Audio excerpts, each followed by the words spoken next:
Hi, this is Sarah Mikesell with the Pig Site, and today we're here with Dr. Scott D. He is the Director of Research at Pipestone Veterinary Services. So thanks for being with us today, Scott. My pleasure. Thanks for having me. Very good. We're here at AASV, and I understand you did a presentation yesterday about disease and feed, which has kind of been an ongoing study for you. So can you tell us a little bit about what your talk? Sure. As you said, it's an ongoing project. We identified feed as a risk in 2014, and our group in Pipestone, as well as others, Dr. Megan Niederwerder at Kansas State University, for example, have expanded that. And lots of new information was discussed today. We looked at the effect of certain feed additives, at their ability to reduce viral survival in feed. We also looked at certain activities that our research has stimulated at the governance level, such as policy being passed, such as letters being directed to the Secretary of Agriculture, looking at restricting the importation of high-risk products from African Swine Fever virus-positive countries. So besides on the farm activities, we're actually making progress up at Capitol Hill. Very good.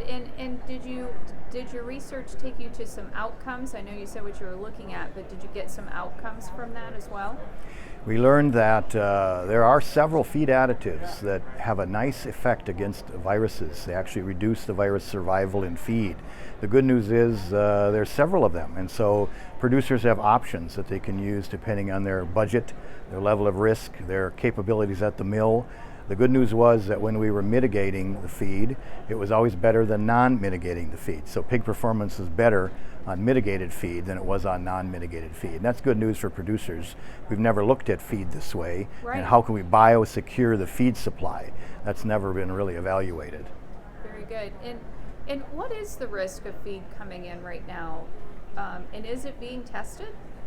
Good question. We cannot test feed on a regular basis, but we do. The risk is high, in my opinion, because from China, from the Ukraine, and from Russia, all African swine fever virus positive countries, we are consistently bringing in soy-based products every year, which amazes me because we make the greatest soy-based products in the world. We should quit bringing these products in from these positive countries because the virus lives extremely well in soy-based products. Why is that? What is the basis for that? Is it just that much cheaper? It's actually a very small amount when we look at it. Last year we imported 100,000 metric tons of soy products from those three countries. We exported 49 million metric tons. Right. So it's a little sliver of the pie, but I think it's coming in under the label of organic, which I'm highly skeptical that it truly is. But I think that's how it's coming in and why it's coming in, because we don't really have an organic soy market as far as production in the United States. It's something we probably want to look at doing.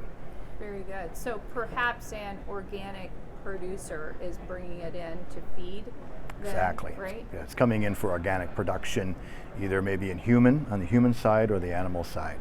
I also heard that pet food coming in from China could be a risk factor. Have you heard anything about that or know anything about that? We've studied that as well. Yes, we've shown that the African swine fever virus lives very well in dry pet food, moist pet food.